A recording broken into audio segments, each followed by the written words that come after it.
할렐루야. 계속된 코로나19로 인한 어려움에도 신실한 믿음으로 이기고 나아가시는 성도님들을 예수님의 이름으로 우리 환영하고 축복합니다. 계속해서 우리가 비대면 예배로 예배하고 있지만 그럼에도 우리가 예배할 수 있음에 감사하고, 그럼에도 삶의 자리에서 주님을 바라보며 묵묵히 이겨낼 수 있음에 감사합니다. 우리 오늘은 9월 둘째 주일이자 우리 교회력으로 따져보면 창조절 둘째 주일이기도 합니다. 만물을 창조하신 우리 창조주 하나님의 영광을 기념하는 기간입니다. 천지를 창조하신 하나님께서 우리 코로나로 오염된 이 땅을 고쳐주시고 새롭게 해주심을 믿습니다. 이 믿음으로 우리가 삶의 자리를 이겨나갈 수 있기를 예수님의 이름으로 축복합니다. 또한 우리 9월은 우리 치유와 회복을 위해서 함께 기도합니다. 나라와 민족을 위해서, 우리 교회와 예배를 위해, 우리 가정과 자녀, 우리 산업과 경제의 치유 회복을 위해서 우리 계신 곳에서 우리 마음 모아 우리 기도해 주시기 바랍니다. 무엇보다 이 기간에 우리 머리가 되시는 예수님 안에 우리가 한 지체임을 꼭 기억하면서 내가 속한 구역 식구들, 우리 선교회 식구들, 이원의 식구들, 함께 사역하고 동역하는 우리 믿음의 식구들을 위해서 기도해 주시고, 안부도 물어보며 사랑으로 교제하며 세워나갈 수 있는 우리들의 모습이 되기를 다시 한번 축복합니다. 그러므로 인해서 우리가 다시 만나서 기쁨으로 예배할 때 더 큰 은혜로 우리 함께함을 믿습니다. 사도 베드로는 우리 본문을 통해서 우리에게 무엇을 말씀합니까? 거짓 교사들, 거짓 가르침을 경계하라고 말씀합니다. 사실 사도 베드로가 이 서신을 쓸 때가 어떤 형편이었냐면 자신의 죽음이 임박할 때였습니다. 죽음을 임박해 두고 있을 때에 사도 베드로가 무엇을 합니까? 자기에게 맡겨진 사명을 끝까지 감당하고 있음을 우리에게 지금 보여주고 있는 것입니다. 그는 순교하기까지 주의 복음을 증거할 뿐만 아니라 초대교회 성도들을 위해서 헌신하고 희생하기를 아끼지 않습니다. 본문에서도 로마의 박해로 인해서 흩어진 그리스도인들을 생각하며 저들이 겪게 될 영적 어려움을 우려해서 이 서신을 보내어 또 권면하고 있습니다. 환난과 핍박이라는 외적인 고난을 이겨낼 수 있었던 이 그리스도인들에게 다시 내적인 문제로 흔들릴 것을 우려하고 있었습니다. 어떤 문제가 이들 가운데 있습니까? 앞서서 얘기했던 것처럼 거짓 교사들, 이단들의 거짓 가르침으로 인해 저들이 미혹되는 일이, 신앙 공동체가 흔들리게 되는 일들이 생겨나게 될 것이기 때문입니다. 이들이 어떤 모습으로 다가옵니까? 양의 옷을 입고 광명한 천사처럼 가장하여 나아가고 오지만 결국 저들의 정체는 무엇입니까? 속이는 자들입니다. 이단들이죠. 이들은 하나님의 말씀을 사사로이 해석해서 성도들을 미혹한다라고 했습니다. 성도 간의 분열을 조장하고 신앙 공동체를 흔드는 것이 목적입니다. 사도 베드로는 그들의 정체를 분명히 밝히고 있습니다. 2장 1절에 무엇을 말씀했습니까? 사신 주를 부인하고 임박한 멸망을 스스로 취하는 자라고 했습니다. 진리의 길을 벗어나서 자멸의 길을 걸어가는 자들입니다. 그러니 이들을 분별하여 경계하여 물리칠 것을 우리에게 말씀하는 것입니다. 저와 여러분도 이러한 영적 싸움을 매일매일 하는 것입니다. 우리를 넘어뜨리려고 하는, 미혹하여 유혹하는 악한 세력으로부터 우리는 늘 마음과 믿음을 지키기 위한 이 영적 씨름이 매일매일 계속되는 것입니다. 사도 베드로가 뭘 말씀합니까? 저들의 끝은 심판과 멸망이라고 했습니다. 우리 베드로후서 2장 3절을 우리 다시 한번 보겠습니다. 어떻게 우리에게 교훈했습니까? 저희 심판은 옛적부터 지체하지 아니하며 저희 멸망은 자지 아니하느니라. 아멘. 아멘. 계속해서 사도 베드로가 얘기하는 것이 무엇입니까? 저들은 심판과 멸망을 받을 자라는 겁니다. 그러면서 사도 베드로가 이 세 가지를 예를 들어서 우리에게 말씀했습니다. 첫째로 타락한 천사들을 하나님이 지옥에 던져 심판하시는 것을 말씀했고, 두 번째로 옛 세상을, 죄로 가득한 세상을 노아 때에 홍수로 심판하셨음을 말씀해 주셨습니다. 또 세 번째로 소돔과 고모라가 이 성적으로 문란하고 불의를 일삼을 때 유황불비로 심판하셨음을 말씀했습니다. 그리고 이러한 심판은 후세에 경건치 못한 자들에게 본보기로 삼고자 한 것이라고 우리에게 말씀하는 것입니다. 2장 6절에 이것을 우리에게 말씀합니다. 2장 6절의 말씀 우리 같이 보겠습니다. 소돔과 고모라 성을 멸망하기로 정하여 죄가 되게 하사 후세에 경건치 아니할 자들에게 본을 삼으셨으며. 아멘. 경건치 아니할 자, 거짓 교사, 이단들을 말하고 이들은 불의한 자이고 무법한 자로서 이들의 끝이 정해져 있음을 말씀하고 있습니다. 오늘 읽은 본문의 말씀 12절에서 22절 말씀도 우리가 지난주에 나눴던 1절에서 11절과의 말씀과 동일하게 이어지는 말씀입니다. 거짓 교사들 이단들의 실체를 드러내고 이들이 결국 심판과 멸망을 받을 자임을 우리에게 말씀합니다. 이들이 가지고 있는 특징이 무엇인지 분명하게 우리에게 말씀해 주는 것이죠. 우리 12절 말씀, 우리 본문 12절 말씀 우리 같이 보겠습니다. 그러나 이 사람들은 본래 잡혀 죽기 위하여 난 이성 없는 짐승 같아서 그 알지 못한 것을 회방하고 저희 멸망 가운데서 멸망을 당하며. 아멘. 아멘. 이들의 정체는 확연합니다. 거짓 교사 이단들은 이성 없는 짐승 같아서 멸망 가운데서 멸망을 당한다라고 합니다. 피할 수 없는 확실한 심판이 예정되어 있는 자들입니다. 반드시 멸망당할 수밖에 없는 자들. 계속해서 사도 베드로는 이것을 초대교회 성도들에게 말씀해 주는 것입니다. 깨어 있으라는 겁니다. 분별하는 겁니다. 저들에게 미혹될 이유가 없다라는 것입니다. 그래서 베드로후서 2장 14절, 17절, 19절도 저들의 실체를 분명히 말씀합니다. 저주의 자식이라 저희를 위하여 캄캄한 어두움이 예비되어 있나니 멸망의 종들이니. 아멘. 아멘. 저들의 정체가 무엇입니까?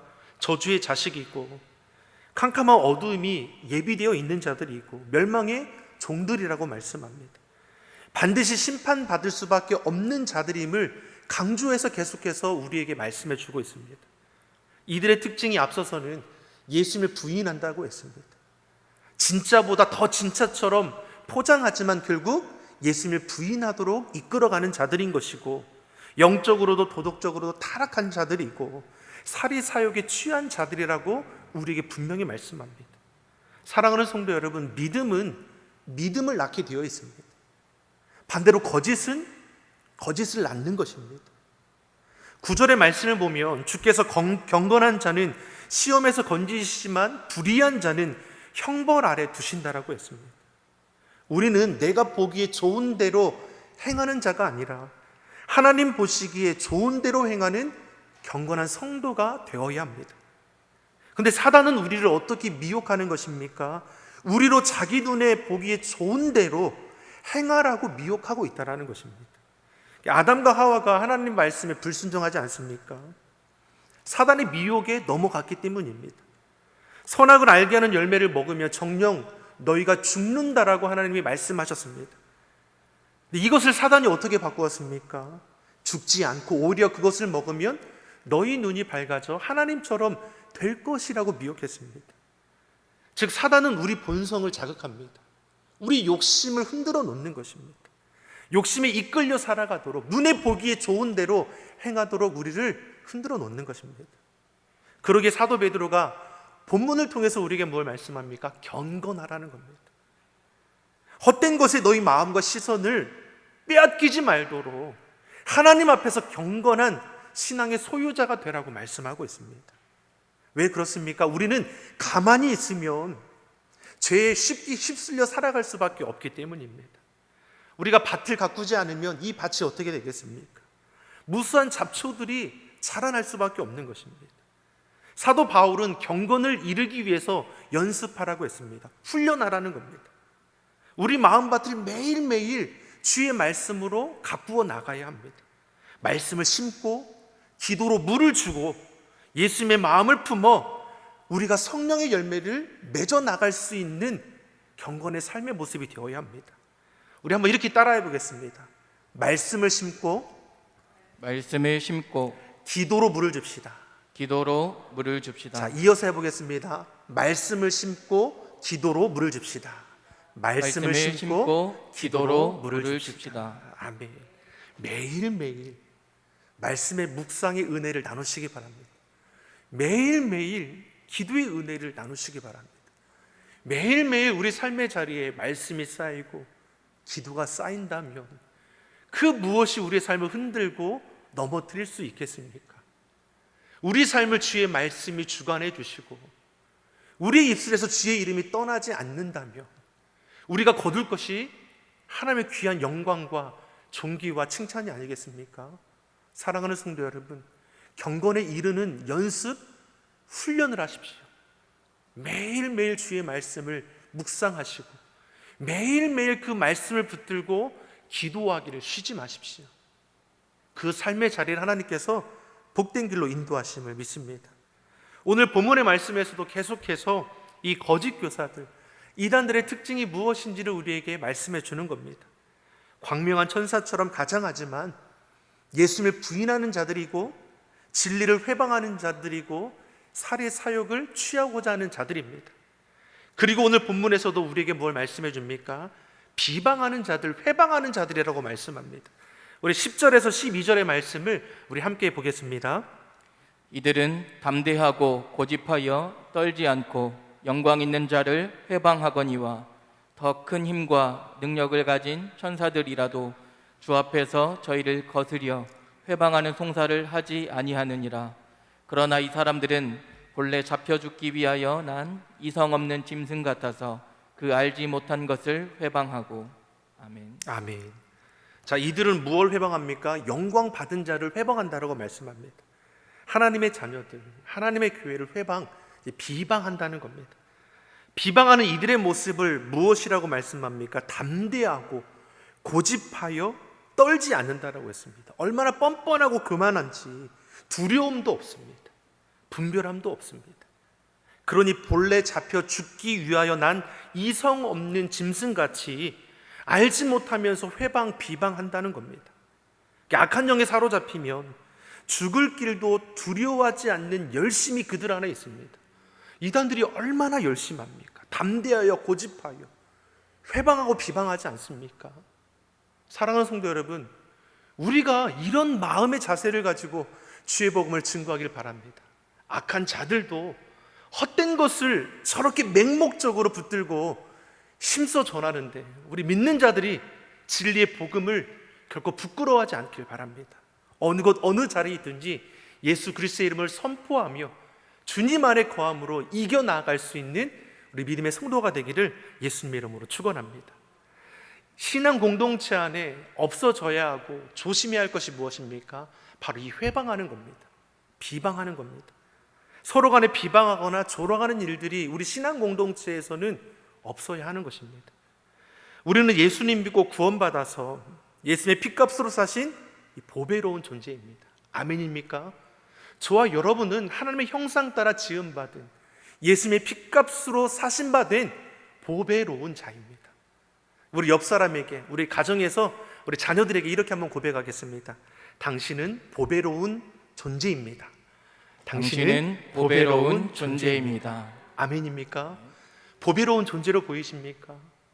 여러분, 우리가 보배로운 자입니다. 누가 인정해 주신 겁니까? 우리 하나님께서 그렇게 보십니다. 하나님께서 그렇게 우리를 부르시고 택하여 주셨습니다. 복의 근원으로 우리를 부르시지 않았습니까? 복을 나누어 주는 자로 우리를 부르시지 않았습니까? 우리는 누구도 무시하거나 무시받을 이유가 없다라는 것입니다. 우리 입술에서는 서로 비방하고 판단하는 말들이 아니라 서로 사랑하고 섬겨주는 축복의 말들이 넘쳐나기를 예수님의 이름으로 소망합니다. 야고보서 4장 11절에서 우리에게 어떤 도전을 줍니까? 우리 야고보 4장 11절의 말씀을 우리 함께 보겠습니다. 형제들아, 피차에 비방하지 말라. 형제를 비방하는 자나 형제를 판단하는 자는 곧 율법을 비방하고 율법을 판단하는 것이라. 네가 만일 율법을 판단하면 율법의 준행자가 아니요 재판자로다. 아멘. 참 우리에게 도전을 주는 말씀 아닙니까? 비방하고 판단하는 것은 우리 사람의 영역이 아니라는 것입니다. 우리는 율법을 지켜 행하는 준행자입니다. 심판자는 누구입니까? 우리 하나님이십니다. 하나님만이 비방, 판단하실 수 있다라고 우리에게 말씀하는 것입니다. 그러니 너희는, 자유된 너희는 서로를 비방하고 판단하는 일을 없게 하라고 말씀합니다. 하나님은 우리로 서로 사랑하기를 원하십니다. 서로 사랑함으로 예수 그리스도의 자녀됨을 증거하기를 우리에게 말씀하십니다. 우리는 서로 사랑하고 축복하기 위해 부름받은 하나님의 자녀임을 결코 잊어서는 안 되는 겁니다. 우리 입에서 비방하고 판단의 말이 나아가는 것이 아니라 사랑과 축복의 말들이 증거되기를 바랍니다. 우리를 만나는 사람들이 우리를 통해서 위로가 받고 우리를 통해서 회복의 은혜를 받아낼 수 있기를 간절히 바랍니다. 본문의 거짓 교사 이단들은 속이는 자라고 했죠. 미혹하여 넘어지게 하는 자들입니다. 분열을 조정해서 서로를 비방하게 하고 편을 나누게 합니다. 그러나 믿음의 사람은 연약한 자를 위로해주고 격려해주고 주의 길로 인도해주는 자임을 결코 잊어서는 안 되는 것입니다. 저와 여러분이 어려운 이 시대에 세상의 가치를 쫓아가는 것이 아니라 믿음의 가치를 따라 주의 말씀 앞에 온전히 설 수 있기를 간절히 바랍니다. 이처럼 비방한다고 했습니다. 회방하는 것이 이 거짓 교사, 거짓 가르침, 저들의 악한 모습이라고 했습니다. 사실 우리가 신앙생활하면서 어려운 것이 무엇입니까? 자꾸만 세상 속에서 세상의 가치에 미혹되기 때문에 우리도 모르게 세상을 닮아가고자 할 때가 너무나 많습니다. 쉽게 말하고 쉽게 행동함으로 인해서 얼마나 많은 아픔과 상처를 주면서 우리가 나아가는지 모르겠습니다. 우리가 세상 풍조에 휩쓸려 살아가는 것이 아니라 하나님의 은혜 가운데 붙잡혀 살아갈 수 있길 바랍니다. 우리를 붙들고 있는 것이 무엇입니까? 우리의 삶을 주관하고 있는 것이 무엇입니까? 주의 말씀에 하나님 앞에 붙들리는 저와 여러분이 되기를 간절히 바랍니다. 이어서 이들의 이 거짓 교사들, 이단들의 특징이 무엇입니까? 속임수로 유혹한다는 것입니다. 우리 본문 13절 14절의 말씀을 우리 한번 같이 보겠습니다. 불의의 값으로 불의를 당하며 낮의 연락을 기쁘게 여기는 자들이니 점과 흠이라. 너희와 함께 연애할 때에 저희 간사한 가운데 연락하며 음심이 가득한 눈을 가지고 범죄하기를 쉬지 아니하고 굳세지 못한 영혼들을 유혹하며 탐욕에 연단된 마음을 가진 자들이니 저주의 자식이라. 아멘. 사도 베드로는 이들을 가리켜 점과 흠이라 말합니다. 점과 흠이라고 합니다. 구약시대에 번제를 드릴 때에 하나님께서 연락하시는 제물은 점도 없고 흠도 없는 것들입니다. 결점이 있고 흠이 있는 것은 연락을 받지 못하게 됩니다. 거짓 교사들, 이단들은 자신을 마치 광명한 천사처럼 위장하였지만 저들은 어떻습니까? 점과 흠이라는 겁니다. 이미 저들의 정체는 완벽하게 드러났습니다. 스스로 거룩한 체하지만 그 속은 무엇입니까? 읽은 말씀처럼 쾌락을 쫓으며 음란함으로 가득하다라는 것입니다. 그러한 자들이 굳세지 못한 영혼들을 유혹한다라고 말씀합니다. 다시 말해서 우리의 믿음이 굳게 서지 못한다면 우리도 얼마든지 미혹에 넘어질 수 있음을 말씀하는 것입니다. 사랑하는 성도 여러분, 우리가 신앙생활할 때 우리를 낙심하는 것이 무엇입니까? 우리가 시험 들었어 말하고 할 때 우리가 무엇에 걸려서 시험 들었다라고 말을 합니까? 결국 사람 때문 아닙니까? 내 욕심 때문에, 내 죄짐 때문에 우리가 걸려 넘어지는 거 아닙니까? 사람의 말 한마디, 행동 하나에 우리가 흔들리고 내 안에 끌어내지 못한 이 죄의 습성 때문에 우리가 얼마나 계속해서 넘어지고 있습니까? 사랑하는 성도 여러분, 다윗이 어려움의 위기 속에서 우리에게 무엇을 고백합니까? 시편 42편 5절을 보면 다윗의 위대함이 여기에 있습니다. 우리 시편 42편 5절의 말씀을 같이 보겠습니다. 내 영혼아, 내가 어찌하여 낭망하며 어찌하여 내 속에서 불안하여 하는고. 너는 하나님을 바라라. 그 얼굴의 도우심을 인하여 내가 오히려 찬송하리로다. 아멘. 아멘. 다윗의 어려움과 위기를 만났을 때 이 시대의 저와 여러분들의 삶의 모습과도 크게 다르지 않다라고 생각합니다. 시험 앞에, 두려움 앞에 우리가 어떻게 이 시대를 살아가야 합니까? 다윗이 그 방법을 우리에게 보여주는 것입니다. 내 영혼아, 어찌하여 내가 낙심하고 불안해하느냐. 자기 스스로 뭘 외치는 겁니까? 두렵습니다. 불안합니다. 염려로 가득합니다. 내 영혼아, 어찌하여 내가 낭망하고 불안해하는고. 그리고 이어서 이야기하는 것이 무엇입니까? 너는 하나님을 바라라. 너는 하나님을 바라라. 소망이 어디에 있습니까? 하나님께 있습니다.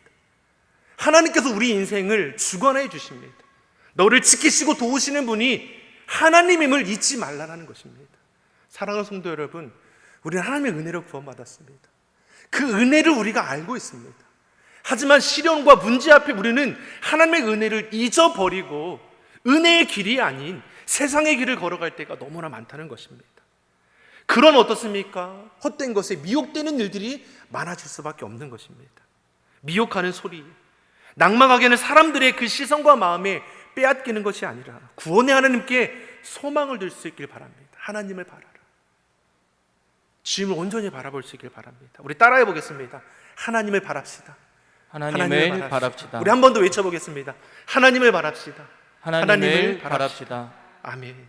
우리가 하나님을 바라는 이 굳센 믿음으로 시대의 어려움을 이겨나갈 수 있길 바랍니다. 여러분, 복음의 진리를 붙들기 원합니다. 진리가 너희를 자유케 한다라고 했습니다.